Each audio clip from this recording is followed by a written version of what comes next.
तो चलिए बच्चों, मैं आप सभी के लिए लेकर हाजिर हुआ एसएससी जीडी कांस्टेबल का जो पिछले वर्ष का पेपर हुआ था उस पेपर को लेकर हाजिर हुआ हूं। और आप सभी लोग यदि आप पूरा वीडियो देखते हैं तो आप निश्चित ही एसएससी जीडी में आने वाले प्रश्नों को आसानी से हल कर सकते हैं, क्योंकि मैं आप सभी के लिए प्रत्येक दिन एक सेट लेकर आऊँगा। एक आपका जो पेपर होगा एक पेपर सेट लेकर के आऊँगा और प्रत्येक दिन एक पेपर सेट हल करवाऊँगा, जिससे आप सभी को ये पता चल जाए कि एसएससी जीडी में किस प्रकार के प्रश्न पूछे जाते हैं और कौन सा चैप्टर अत्यंत महत्वपूर्ण है, जिसे पढ़कर आप एसएससी जीडी में अच्छा से अच्छा अंक हासिल कर सकते हैं।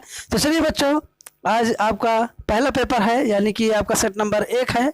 इसी तरह से मैं प्रत्येक दिन आपको एक सेट हल करवाऊँगा। यदि आप मेरे चैनल को सब्सक्राइब किए रहेंगे तो प्रत्येक दिन आपको एक सेट मिलेगा, जिससे आप अपने आप को अंदाज़ा लगा सकते हैं कि आप कितने पढ़ चुके हैं या फिर कितना आप तैयारी कर चुके हैं कि आप एसएससी जीडी का पेपर निकाल सकते हैं कि नहीं निकाल सकते हैं। और यदि आपको कहीं भी दिक्कत हो रही है पेपर निकालने में, रीजनिंग में, गणित में, विज्ञान में, जीके में, तो आप कमेंट करके बताइए। मैं उन सभी को एक दिन मिला करके एक वीडियो बना दूंगा, जिससे आप अपने कन्फ्यूजन को दूर कर लेंगे। तो चलिए स्टार्ट करते हैं। आपका पहला पेपर है आज, जो कि 22/2/2019 का है। 22 तारीख 2रा महीना 2019। शिफ्ट है आपकी तीसरी। और यहाँ पर जो पेपर पहला था उसमें सामान्य बुद्धि एवं तर्क शक्ति पूछा गया था। तो चलिए प्रश्न नंबर 1 देखते हैं। तो यहाँ देख रहे हैं आप कि प्रश्न नंबर 1 में दिया गया है, उस विकल्प का चयन करें जिसमें दी गई आकृति अंतर्निहित है। तो बच्चों, आपको ऐसा चित्र ढूंढना है कि जिसमें दी गई आकृति होनी चाहिए। तो आप जब भी इस प्रकार का प्रश्न मिले, इसमें ये ध्यान से देखिए कि क्या हमको ढूंढना है। तो यहाँ आप देख रहे हैं जेड ढूंढना है, और वो जेड एक चतुर्भुज के अंदर है। तो आप देख रहे हैं कि पहला वाला ऑप्शन जो है इसमें एक चतुर्भुज है, और चतुर्भुज में ये इस तरह से एक जेड बनता हुआ दिखाई दे रहा है। आप ध्यान देंगे तो आप पाएंगे कि इस तरह से एक जेड बन रहा है। तो इसका जो पहले प्रश्न का उत्तर होगा आपका ऑप्शन नंबर ए होगा, यानी कि पहले का उत्तर आपका ऑप्शन नंबर ए सही होगा। दूसरा आपके सामने आ गया है, यहाँ पर देखिए कि दूसरा प्रश्न है। दूसरे प्रश्न पूछा गया है कि उस विकल्प का चयन करें जो तीसरी संख्या से संबंधित है, जिस प्रकार दूसरी संख्या पहली संख्या से संबंधित है। यानी कि आपको ऐसा विकल्प निकालना है जिससे कि जैसे पहले वाली दूसरी वाली से संबंधित है, इसी प्रकार से आपका जो तीसरा नंबर होगा वो आपका चौथे से संबंधित होना चाहिए। तो चलिए देखते हैं कि इसका कैसे हल किया जाएगा। तो आप देख रहे हैं सबसे पहले यहाँ पर दिया गया है 1 में आप 10 जोड़ देंगे तो आपको मिलेगा 11, और 11 का वर्ग करेंगे तो आपको मिलेगा 121, यानी 121। इसका मतलब हुआ कि बच्चों एक में हमको 10 जोड़ना है, तो 10 जोड़ने पे हमको मिल जाता है 11 का वर्ग कर रहे हैं तो हमको मिल रहा है 121। इसी तरह से हम 5 में 10 जोड़ेंगे, क्योंकि हम जैसे पहले वाले में किए हैं सेम प्रक्रिया आपको दूसरे वाले में भी करना होगा। तो आप 5 में 10 जोड़ देंगे तो आपको मिलेगा 15, यानी कि 15 का स्क्वायर करने पे आपको मिल जाता है 225, यानी कि 15 का स्क्वायर कर रहे हैं तो हमें मिल रहा है 225। तो अब आप देख लीजिए इसमें 225 कौन से ऑप्शन में है। तो यहाँ देख रहे हैं आप कि ऑप्शन नंबर ए में दिया गया है 225, तो इसका सही आंसर होगा 225, यानी ऑप्शन नंबर 1। इसी तरह से हम अब देखेंगे अगला प्रश्न। तो अगले प्रश्न में दिया गया है, उस विकल्प का चयन करें जो दिए गए युग्म के अनुरूप है। यानी कि मित्रों, आप सभी को ऐसा विकल्प चुनना है जो दिए गए विकल्प के अनुरूप हो। यानी कि जैसे विकल्प जो दिया गया है उसका संबंध पहले हम देखेंगे कि किस तरह से बनाया जा रहा है। तो यहाँ देख रहे हैं राष्ट्र, और राष्ट्र का संबंध दिया गया है राष्ट्रपति से, यानी कि जो राष्ट्र का मुखिया होता है वो राष्ट्रपति होता है। इसी तरह से आप देख रहे हैं कि राज्य का मुखिया मंत्री, गलत है क्योंकि राज्य का मुखिया मंत्री नहीं होता है। ऑप्शन नंबर बी में है राज्य का मुखिया प्रमुख सचिव, ये भी नहीं होते हैं। अगला है राज्य का मुख्यमंत्री, ये भी नहीं होते हैं। मुख्यमंत्री कार्य संभालते हैं लेकिन ये मुखिया नहीं होते हैं। तो आपका ऑप्शन नंबर डी बचता है, जो राज्य का राज्यपाल से संबंध दिखा रहा है, जो कि ऑप्शन नंबर डी एकदम करेक्ट ऑप्शन है। यानी कि जो तीसरे का उत्तर होगा वो ऑप्शन नंबर डी होगा। अब चलिए देखते हैं प्रश्न नंबर 4। तो प्रश्न नंबर 4 में आपको यहाँ दिया गया है, उस संख्या युग्म की पहचान करें जो बाकी सबसे अलग है। तो बच्चों यहाँ पर हमें ऐसा विकल्प चुनना है जो सबसे अलग दिखाई दे रहा हो। तो चलिए देखते हैं कि ये किस प्रकार से संबंधित है एक दूसरे से। तो आप देखेंगे कि पहले वाले में यानी कि ऑप्शन नंबर ए में हम पहली संख्या में दूसरी संख्या से भाग लगाएंगे तो हमको मिलेगा 8, यानी कि 9 अट्ठे 72। 9 से आप 72 में भाग कर देंगे तो आपको मिल जाएगा 8। इसी तरह से 45 में भी आप 5 से भाग लगाएंगे तो आपको मिलेगा 9, यानी 5 9 45। एक में मिला है 8 और दूसरे वाले में मिल गया है आपको 9, और तीसरे वाले में देख रहे हैं तो 18 में 2 से भाग लगाएंगे तो आपको मिलेगा 9, जो कि दूसरे वाले में भी तीसरे वाले में भी 9 आया गया है। इसी तरह से आप ऑप्शन नंबर डी में देखते हैं तो ऑप्शन नंबर डी में जब आप 90 में 10 से भाग लगाते हैं तो इसमें भी आपको मिल जाता है 9। तो आप देख रहे हैं कि पहले वाले ऑप्शन में 8 मिला और सभी में 9। इसका मतलब कि ऑप्शन नंबर ए आपका सबसे अलग है, तो ऑप्शन नंबर ए आपका उत्तर हो जाएगा, यानी कि ये सबसे अलग है। आपका 5वां प्रश्न है, निम्नलिखित में से असंगत की पहचान करें। इसमें आपको असंगत पूछा गया है, यानी कि जो सबसे अलग हो उसकी पहचान कीजिए। तो चलिए देखते हैं कि 5वें नंबर में किस प्रकार से संबंध दिखाना है, यानी को अलग होना चाहिए। तो आप देखेंगे कि इसमें मित्र है option number A, option number B है आपका भाई, ऑप्शन नंबर सी है बहन, ऑप्शन नंबर डी है चाचा। तो यहाँ आप देख रहे हैं कि भाई बहन और चाचा एक ही परिवार से संबंधित होते हैं, यानी कि उनका खून का रिश्ता होता है। जैसे भाई और बहन खून के रिश्ते होंगे और चाचा भी उनसे मिलते जुलते भी रहते हैं। लेकिन जो आपका मित्र है ये खून का रिश्ता इसके साथ नहीं होता है, इसका मतलब मित्र आपका जो सबसे अलग है। अब देखते हैं प्रश्न नंबर 6वां। तो यहाँ पर प्रश्न नंबर 6 में दिया गया है आपको उस विकल्प का चयन करें जो दिए गए शब्द की दर्पण छवि से सर्वाधिक मेल खाता है। तो बच्चों इसमें आपको बताना है कि कौन सा दर्पण प्रतिबिंब होगा। तो यहाँ पर आप देख रहे हैं तो जब आप ट्विन को दर्पण में देखेंगे तो ये उल्टा दिखाई देगा, यानी सबसे पहले एन आएगा, वो भी उल्टा रहना चाहिए। उसके बाद में आई और डब्ल्यू आपका उल्टा, फिर टी, यानी कि ऑप्शन नंबर डी आपका एकदम करेक्ट ऑप्शन है। तो इस तरह से देख रहे हैं कि कितने आसान तरीके से आप रीजनिंग को हल कर रहे हैं। यदि आप इसी तरह से बने रहेंगे तो निश्चित ही आप एसएससी जीडी में इस वर्ष सिलेक्शन ले पाएंगे। यदि आपको वीडियो अच्छा लगे तो चैनल को सब्सक्राइब कीजिएगा, जिससे मेरा आने वाला एसएससी जीडी का जो पेपर दूसरा होगा ये आपको मिल जाए। जैसे ही मैं अपलोड करूं इसका नोटिफिकेशन भी आपको मिल जाए। तो चलिए देखते हैं प्रश्न नंबर 7वां। तो यहाँ देख रहे हैं प्रश्न नंबर 7वें में दिया गया है निम्न श्रृंखला में आने वाले अगले संयोजन का चयन करें। तो बच्चों इसमें आपसे पूछा गया है कि जो अगला वाला चित्र होगा वो क्या होगा। तो यहाँ आप देख रहे हैं कि सबसे पहले वाले डिब्बे में यक्स दिया गया है, दूसरे वाले डिब्बे में यक्स के साथ एक जीरो भी लगाया गया है, यानी कि यक्स फिर जीरो, फिर आगे देख रहे हैं आप तो डबल यक्स है, यानी 2 बार यक्स। फिर चौथे वाले में आपको यक्स करके एक जीरो दिया है, और तीसरे वाले में आपका होगा ट्रिपल एक्स, यानी कि पहले यक्स फिर जीरो रखता है, फिर एक यक्स लग जाएगा, फिर जीरो लगेगा। इस तरह से अब तीसरी बार जो ऑप्शन आएगा आपका वो होगा ट्रिपल एक्स, यानी कि ऑप्शन नंबर सी आपका सही है, ट्रिपल एक्स। तो आप देख रहे हैं कि किस तरह से आप प्रश्न को बना रहे हैं। आगे दिया गया है आपका 8वां प्रश्न है दिए गए समीकरण को सही बनाने के लिए किन 2 चिन्हों को आपस में बदलना होगा। तो बच्चों यहाँ पर आपको चिन्ह बदल करके 5 लेके आना है किसी भी तरह से। तो आप इन चारों ऑप्शन में से कोई सा चिन्ह रख सकते हैं और रख करके आप प्रश्न को हल कीजिए, और रखने के बाद यदि आपका प्रश्न बन जाता है जो वही आपका ऑप्शन होगा। तो यहाँ देख रहे हैं इसको मैंने हल किया था, तो आप गुणे और माइनस, यानी कि गुणा और माइनस का चिन्ह बदल देंगे तो आपका ये ऑप्शन जो होगा सही हो जाएगा, यानी कि जो 8वें प्रश्न का उत्तर होगा वो होगा ऑप्शन नंबर डी। तो यहाँ आप बदल कर रख सकते हैं, रख करके देख लीजिएगा आ रहा है कि नहीं आ रहा है। अब हम देखेंगे अगला प्रश्न। यहाँ पर दिया गया है अगले प्रश्न में प्रश्न नंबर 9 है आपका निम्नलिखित पैटर्न को पूरा करने के लिए सही विकल्प का चयन करें। प्रश्न आकृति, यहाँ पर आपको प्रश्न आकृति दी गई है और आपका है उत्तर आकृति। तो इसमें आपको उत्तर आकृति में ये देखना है कि जिस तरह से ऊपर वाले में यहाँ पर देख रहे हैं आप तो बना हुआ है, इसी तरह से नीचे वाले में भी बनना चाहिए। तो इस तरह की आकृति हमको नीचे वाले में बनाने के लिए कौन सा चित्र जोड़ना पड़ेगा। तो यहाँ आप देख रहे हैं कि चित्र नंबर जो डी दिया गया है उस डी को यदि हम वहाँ पर लगा देंगे तो आपका दोनों फिगर सेम दिखाई देंगे। इसका अर्थ हुआ कि 9वें नंबर का जो ऑप्शन नंबर डी है ये सही उत्तर होगा। तो आपका 9वें का उत्तर हो जाएगा ऑप्शन नंबर डी। अब चलिए देखते हैं प्रश्न नंबर 10। तो प्रश्न नंबर 10 में दिया गया है उस विकल्प को पहचाने जो निम्न समूह से संबंधित है। तो आपको ऐसा विकल्प चुनना है जो इसी से एकदम पूरी तरह से संबंधित होगा, जैसे मेमना, बछड़ा और डंभ कीट, ये सब जो हैं किसी न किसी जीव के बच्चे हैं। तो आपका ये जो पिल्ला होगा ये भी किसी न किसी जीव का बच्चा ही होता है। तो इसलिए आपका जो ऑप्शन होगा वो ऑप्शन नंबर ए सही होगा, पिल्ला।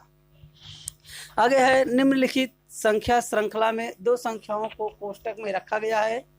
श्रृंखला का ध्यान पूर्वक अध्ययन करें और श्रृंखला के संबंध में सही विकल्प का चयन करें।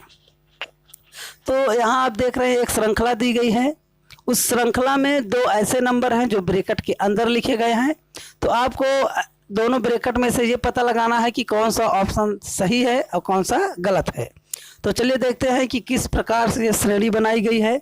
तो आप देखेंगे कि पहले 0 है, यानी कि 0 का स्क्वायर करके देखते हैं। तो 0 का स्क्वायर करेंगे तो 0 ही रहेगा, 1 का स्क्वायर करेंगे 1 होगा, 2 का स्क्वायर करेंगे तो 4, इसी तरह से 3 का स्क्वायर कर देंगे तो 9। अब अगला आपका 4 का स्क्वायर होगा 16, जो कि यहाँ पर 15 दिया गया है। इसका मतलब है कि जो 15 है यहाँ पर 16 होना चाहिए था। अब आगे चेक करते हैं तो 5 का स्क्वायर 25, 6 का स्क्वायर 36, 7 का स्क्वायर 49 और 8 का स्क्वायर 64, 9 का स्क्वायर 81। तो आप देख रहे हैं कि एक सीरियल बन रहा है 0 से लेकर 9 तक वर्ग का, और जो आपका 4 का वर्ग 16 होना चाहिए था उसके स्थान पर दे दिया गया है 15। तो देखते हैं कि कौन सा ऑप्शन आपका सही होगा। ऑप्शन नंबर ए दिया गया है कोष्टक में रखी गई दोनों संख्याएं गलत हैं। ये तो एकदम गलत है, क्योंकि पहली ही संख्या गलत है, दूसरी वाली सही है। ऑप्शन नंबर बी है कोष्टक में रखी गई पहली संख्या बाएं से गलत है और दूसरी सही है। तो जो ऑप्शन नंबर बी है ये ऑप्शन सही है, क्योंकि इसमें बताया जा रहा है पहली संख्या जो है वो गलत है और दूसरी सही। तो यहाँ आप देख भी रहे हैं कि जो पहली संख्या है वो गलत दी गई है, यहाँ पर 16 होना चाहिए था, जो कि यहाँ पर 15 दे दिया गया है। तो इसका जो ऑप्शन सही ऑप्शन होगा वो होगा ऑप्शन नंबर बी। अब हम देखेंगे प्रश्न नंबर 12। तो प्रश्न नंबर 12 में आप देख रहे हैं कि निम्नलिखित श्रृंखला में अगली संख्या का चयन करें। तो यहाँ पर आपको अगली संख्या निकालना है कि अगली संख्या क्या होगी। तो आप देख रहे हैं 2500 दिया गया है, 2500 के बाद आपका 2400 है, फिर 2200 है, फिर 1900 है, फिर 1500 है। तो आप देख रहे हैं कि 2500 में से जब हम 100 को घटाएंगे तो आपको 2400 मिलेगा, 2400 में 200 घटाएंगे तो 2200, 2200 में से 300 घटाएंगे तो आपको मिलेगा 1900, 1900 में 4 घटाएंगे तो आपको मिल जाएगा 1500, यानी 400 घटाएंगे। इसी तरह से अब अगला नंबर जो होगा वो 500 घटाने का होगा, यानी कि पहले 100 घटाना है, फिर 200 घटाना है, फिर 300 घटाना है, फिर 400 घटाना है और लास्ट में आपको 500 घटा देंगे। तो 1500 में से जब आप 500 घटाएंगे तो आपका मिलेगा 1000, जो कि ऑप्शन नंबर सी एकदम करेक्ट है। तो प्रश्न नंबर 12 का ऑप्शन नंबर सी आपका एकदम करेक्ट होगा। इसी तरह से देखिए तो एक पुस्तकालय में केवल एक शब्दकोश है जिसका उपयोग 6 छात्रों PQRST और U द्वारा बारी बारी से किया जाएगा। तो यस क्यू के तुरंत बाद और पी से पहले, यानी कि जो यस है वो क्यू के तुरंत बाद में है लेकिन पी से पहले। तो जो सीक्वेंस बनेगा वो यस क्यू पी का बन जाएगा, यानी कि यस क्यू पी होंगे। आगे बोल रहा है पी से पहले, इसका उपयोग करेगा टी आर के तुरंत बाद, यानी कि टी जो है वो आर के तुरंत बाद होगा, यानी कि पहले आर लिखा जाएगा उसके बाद में आपका टी होगा।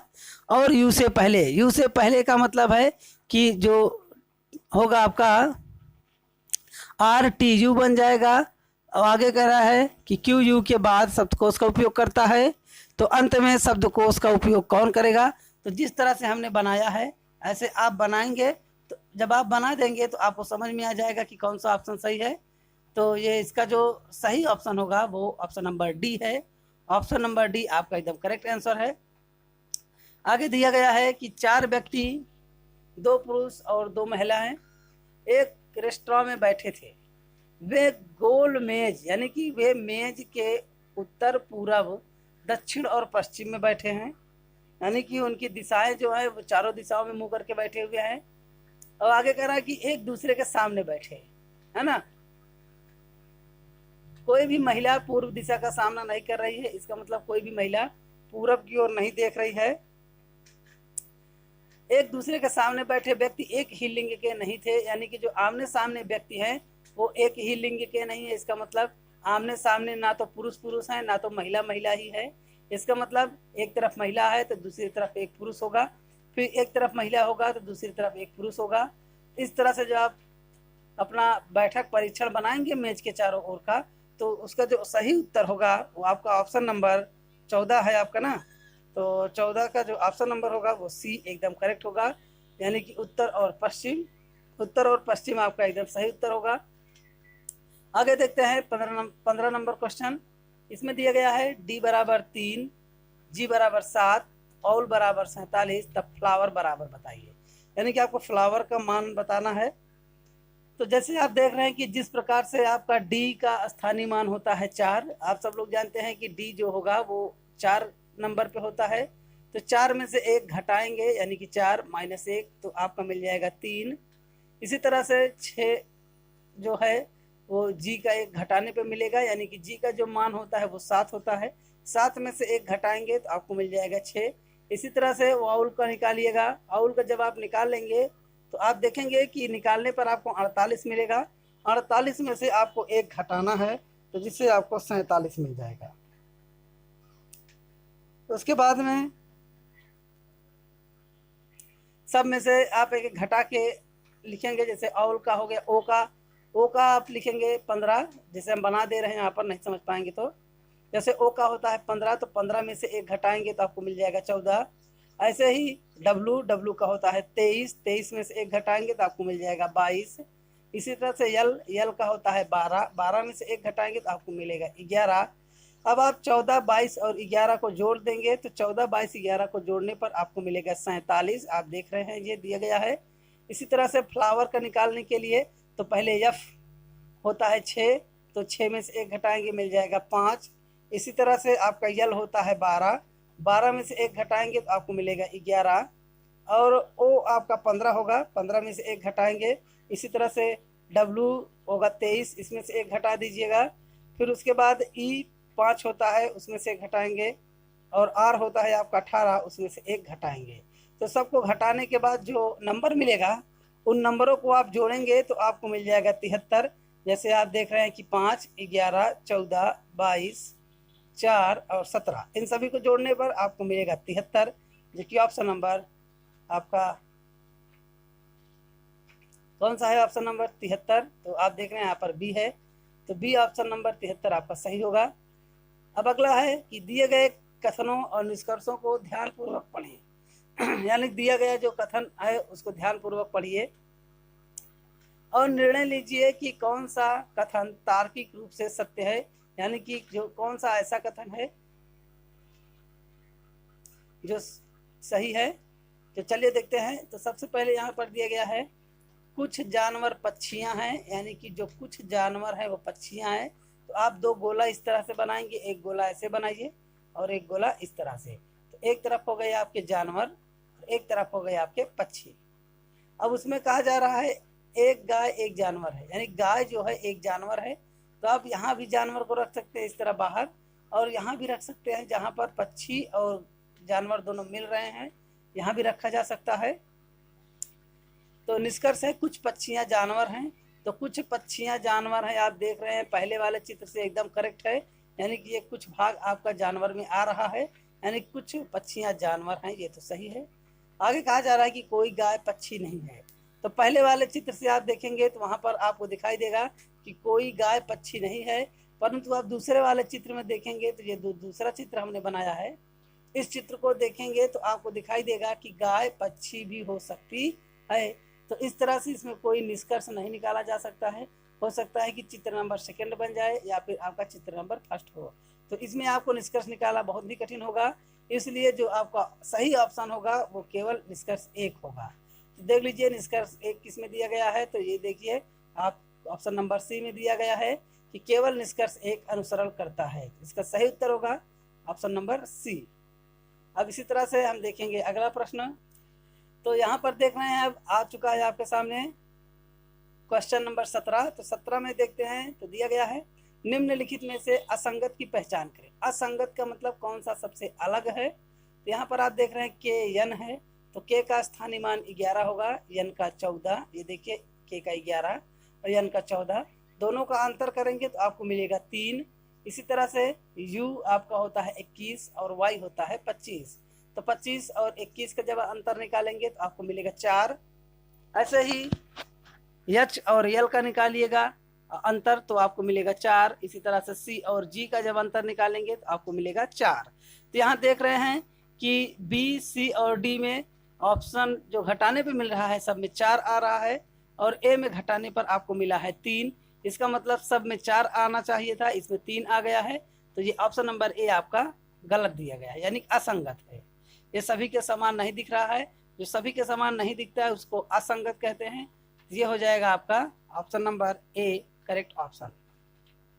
अब दिया गया है क्वेश्चन नंबर 18, तो क्वेश्चन नंबर 18 पढ़ते हैं।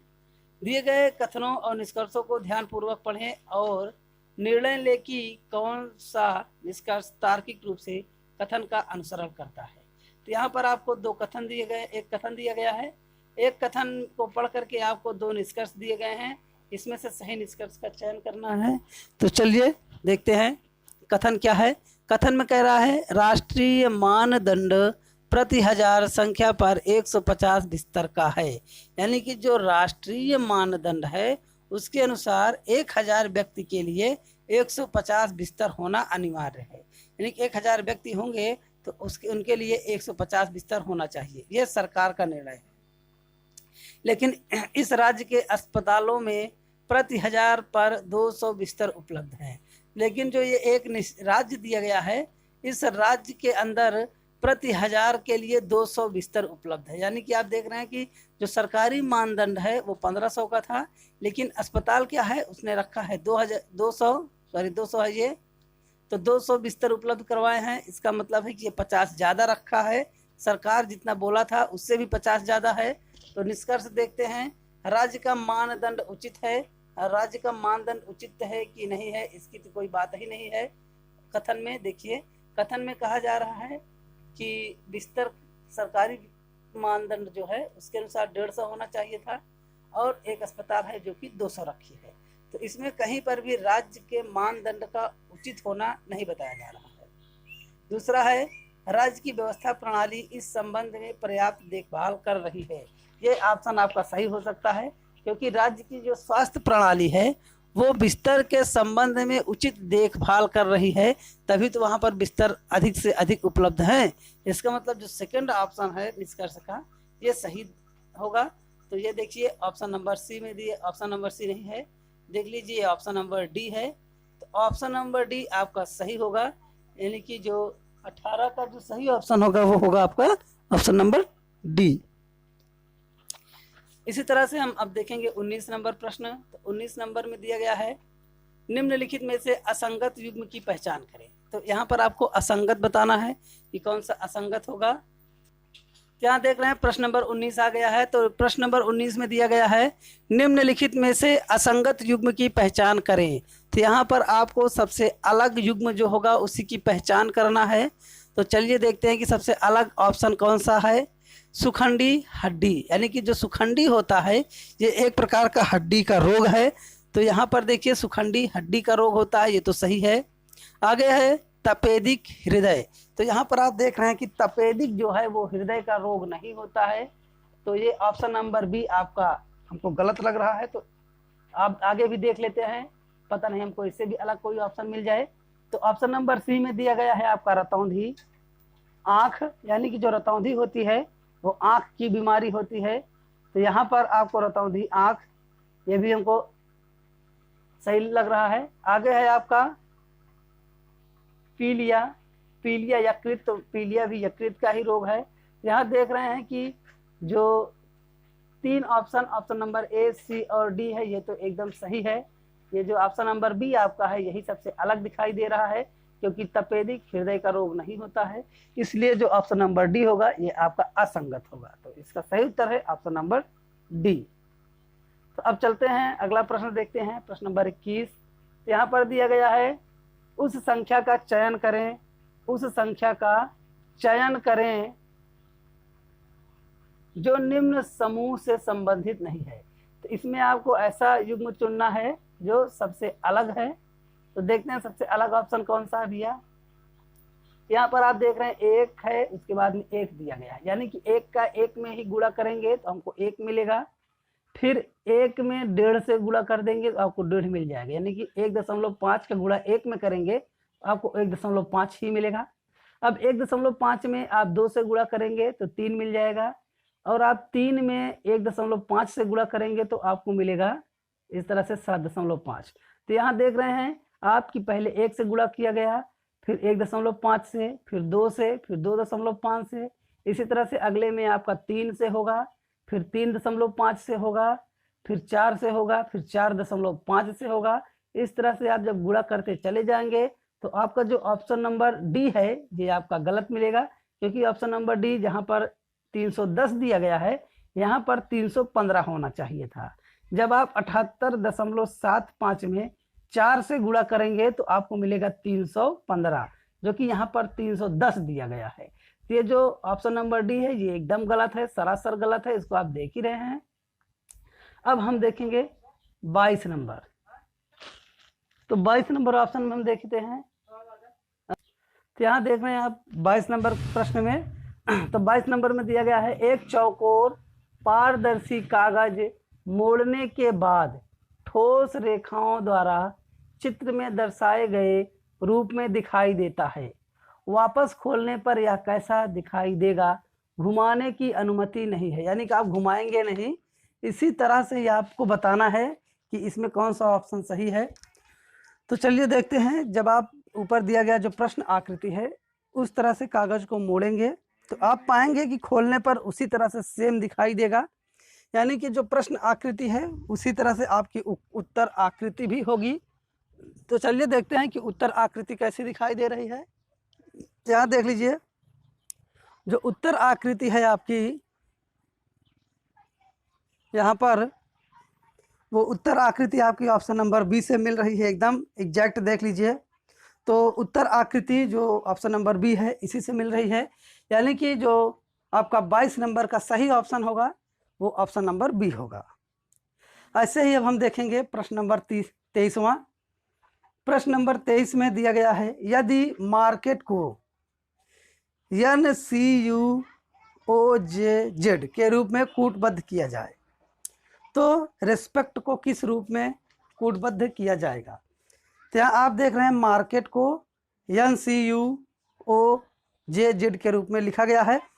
तो यहाँ देखेंगे आप कि यम में जब हम एक जोड़ेंगे तो हमको मिल जाएगा यन, यानी कि 13 में एक जोड़ देंगे तो 14 मिल जाएगा, यानी कि यन है। आगे आपका है ए का स्थानीय मान होता है एक।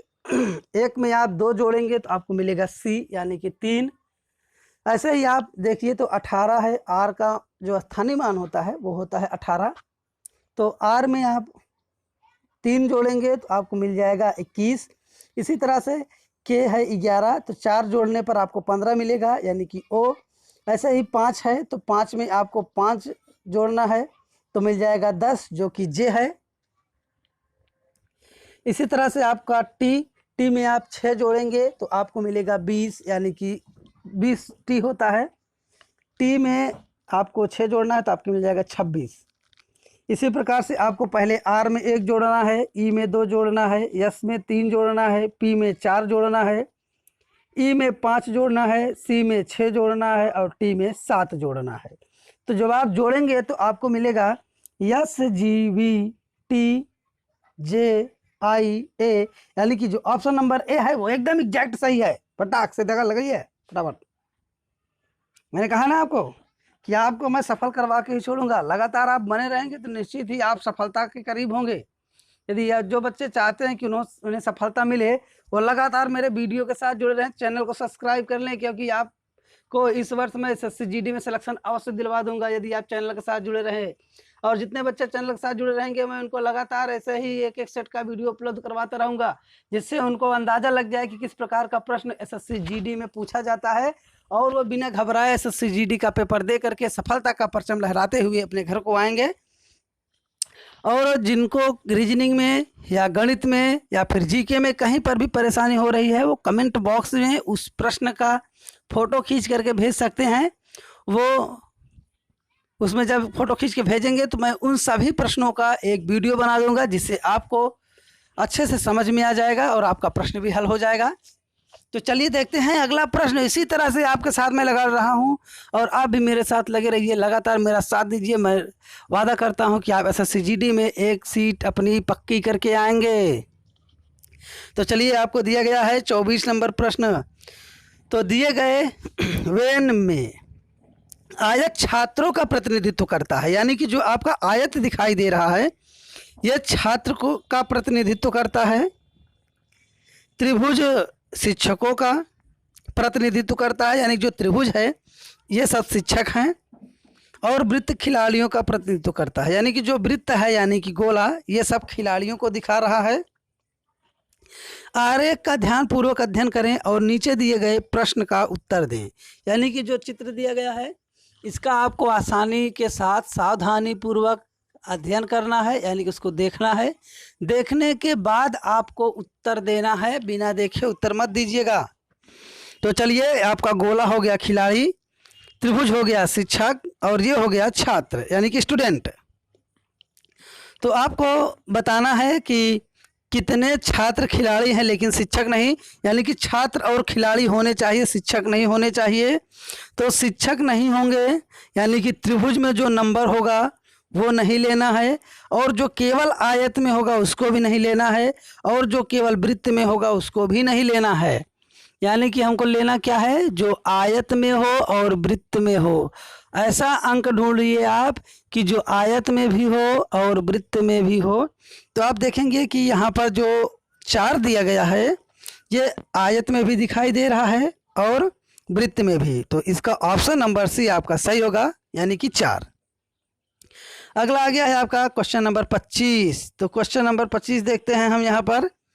तो उस पद का चयन करें जो निम्नलिखित श्रृंखला में अगला आएगा। तो यहाँ पर आपको अगला प्रश्न बताना है कि श्रृंखला में अगला प्रश्न क्या होगा। तो यहाँ पर आप देख रहे हैं Z है, X है, V, यानी कि पहले है Z2A, X4D, V6G, T8J, R10M।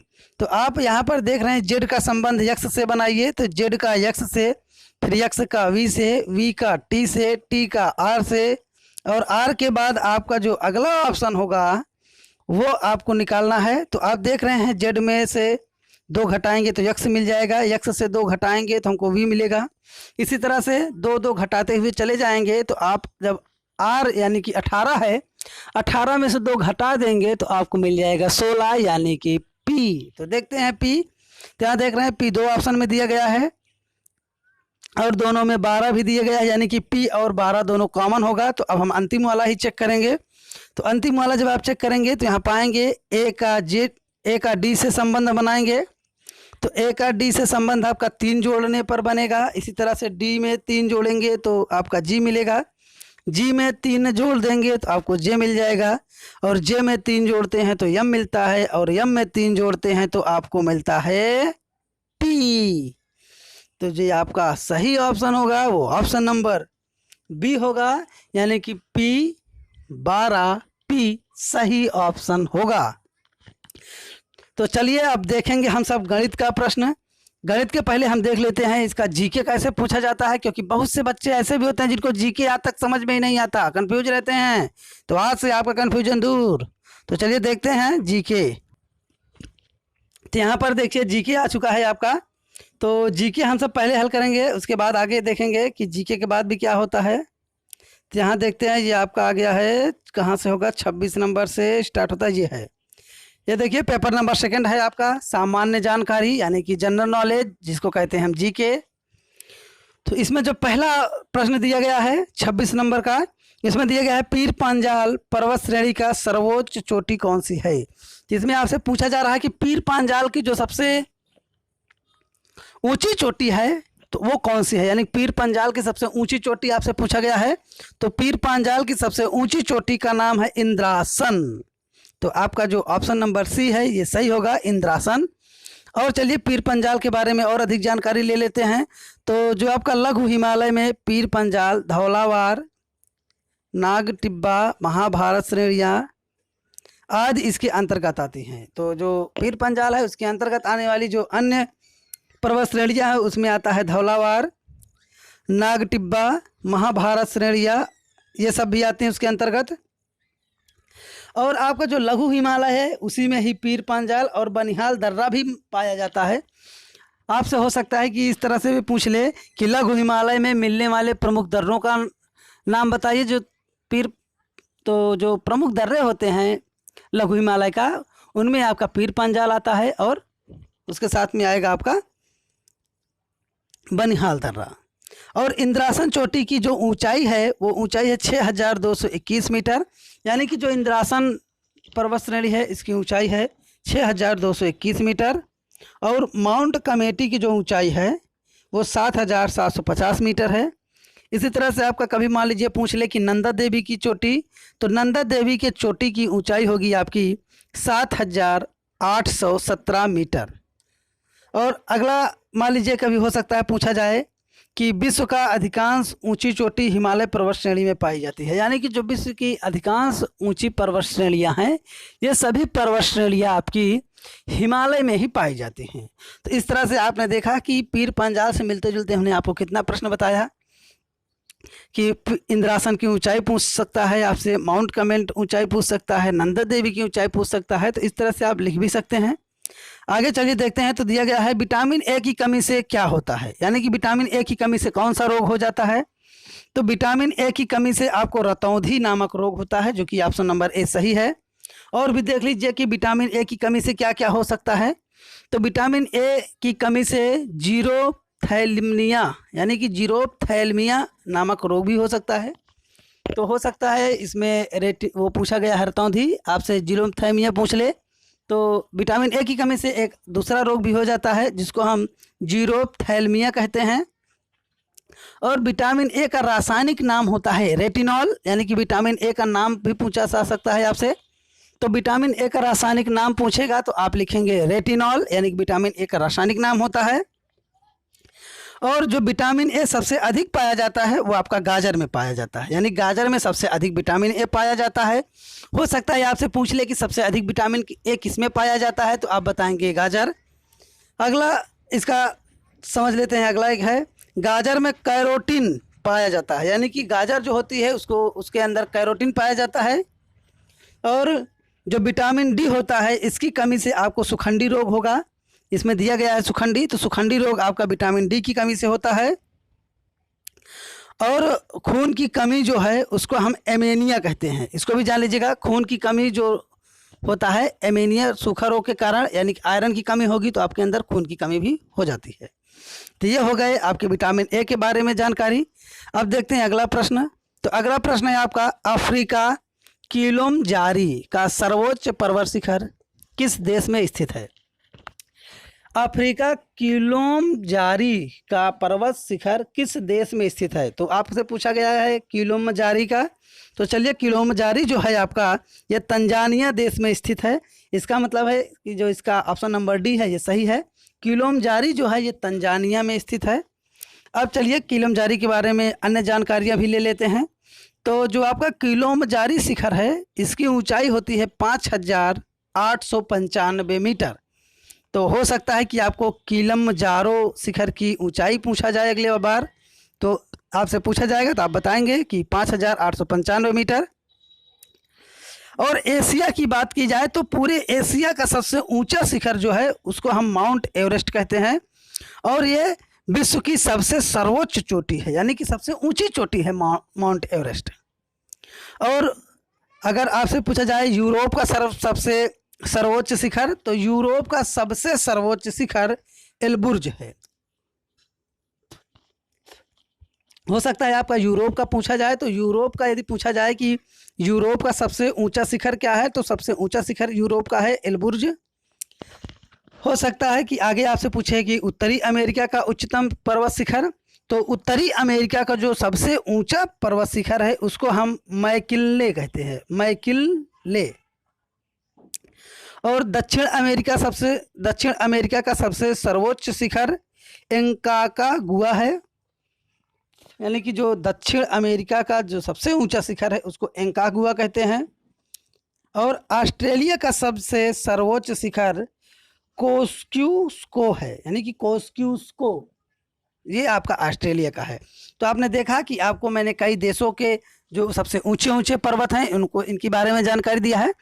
तो यदि आपसे इसके अलावा भी पूछा जाए तो आप उसका भी प्रश्न दे सकते हैं और उसका उत्तर भी दे सकते हैं। तो यदि आपको कहीं भी ना समझ में आए तो उसको आप लिख भी सकते हैं। आगे देखते हैं तो दिया गया है 29 नंबर में, निम्नलिखित में से कौन सी बीमारी चमगादड़ के कारण होती है। तो चमगादड़ के कारण होने वाली बीमारी जो है वो है इबोला, यानी कि ऑप्शन नंबर सी इबोला होती है।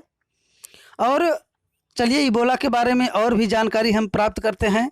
तो इबोला जो है ये एक इबोला नामक नदी के नाम पर इस बीमारी का नाम रखा गया है, यानी कि एक इबोला नदी है, उसी नदी के नाम पर इस बीमारी का नाम इबोला रखा गया। और इसका अगला जानकारी वाला पॉइंट आपके लिए होगा कि इबोला रोग की सबसे पहली बार जो पहचान की गई थी वो 1976 में हुई थी। जो आपका इबोला नामक बीमारी है इसकी पहली बार पहचान 1976 में की गई थी। और आगे आता है कि इबोला से कौन कौन से रोग हो सकते हैं। तो इबोला नामक वायरस से आपको टाइफाइड हो सकता है, कॉलरा हो सकता है, बुखार और मांसपेशियों में दर्द भी हो सकता है। और अगला आपका जो पॉइंट है इसमें आप सीखेंगे कि जीका वायरस का सबसे ज़्यादा प्रभाव जो पड़ता है वो गर्भवती महिलाओं पर पड़ता है, यानी कि जो जीका वायरस है इसका सबसे अधिक प्रभाव गर्भवती महिलाओं पर पड़ता है।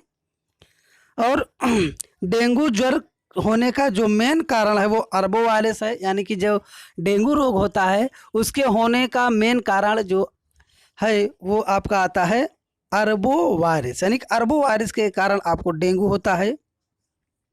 और डेंगू का दूसरा नाम होता है हड्डी तोड़ बुखार। तो डेंगू का दूसरा नाम है हड्डी तोड़ बुखार।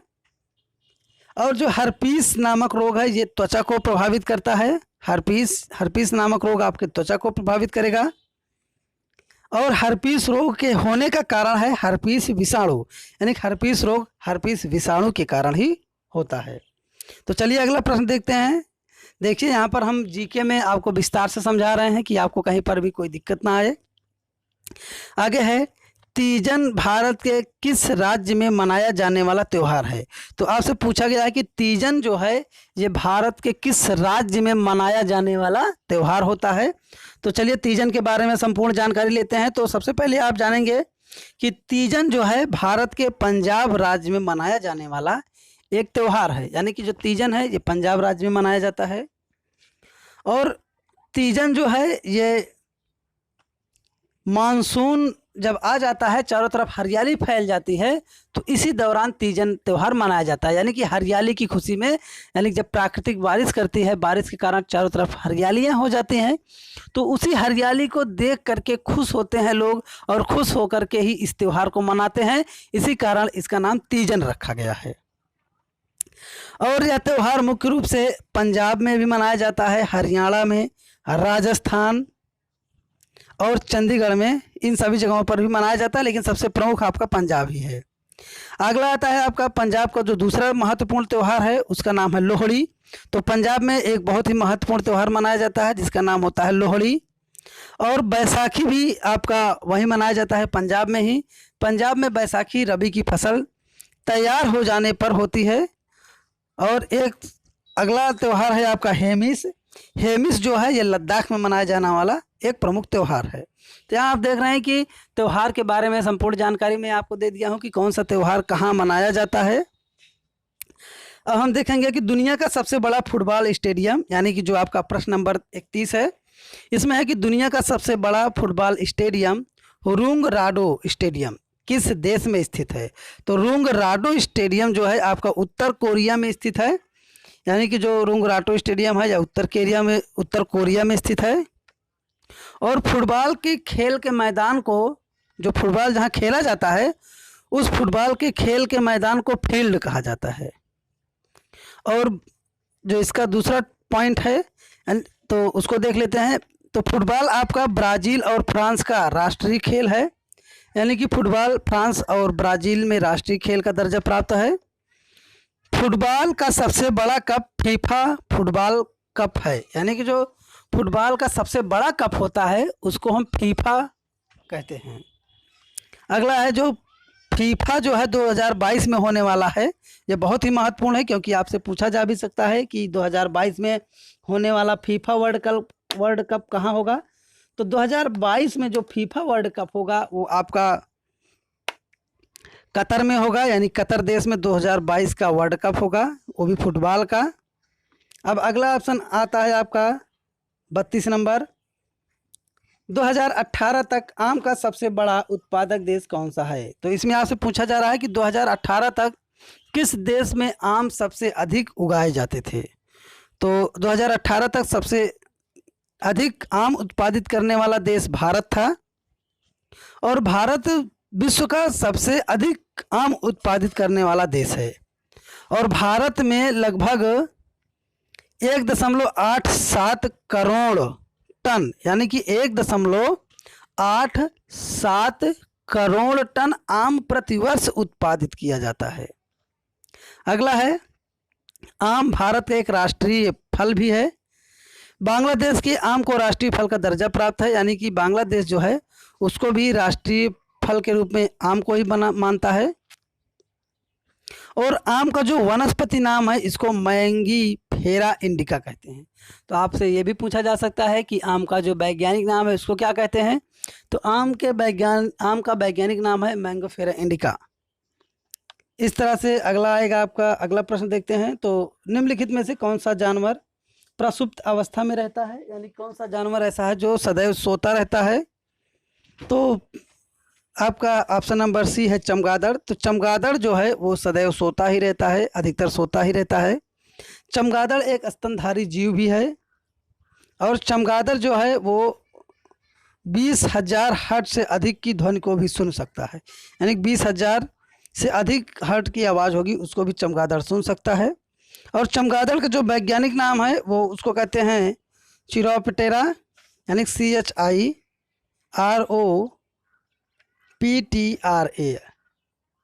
यह है आपका चमगादड़ का वैज्ञानिक नाम। तो चलिए इसके आगे